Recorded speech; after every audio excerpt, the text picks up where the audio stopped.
Tonight, bem-vindo ao Gameplay. Hoje estou fazendo mais um vídeo. Hoje eu vou falar sobre Minecraft.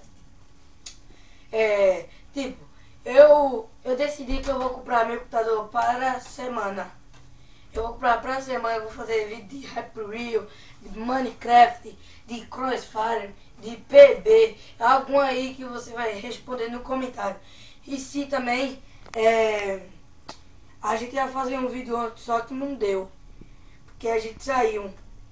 Sim, também eu vou falar sobre quem vai jogar comigo no...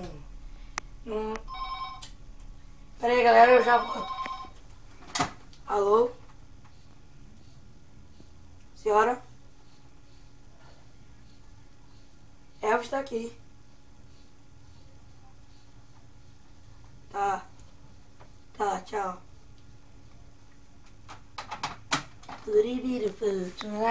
E voltando no vídeo, porque eu tava no telefone. Vai jogar eu, meu primo Elvis, Pedrinho, Paulo Victor. Galera, esse telefone aí, eu vou chamar o Luana para atender esse telefone. Luana! Atende o telefone. Atendeu esse telefone. Voltando, telefone chato do caramba. Voltando no vídeo. Eu tô com resenha aqui. Vai eu, meu primo, Paulo, Pedrinho, Goia, Vinícius CF, galera, não esqueça.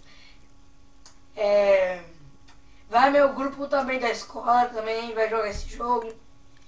Vai Gura também, Gula. Vai também Monark, Feromonas, Venextreme, Resident Evil, Tazecraft, quer dizer, vai Mike, Peck, todo mundo aí que vai comigo jogar. Eu vou falar sobre o Hyperreal. Não tem veneno? Sou fã dele, galera. O Hyperreal.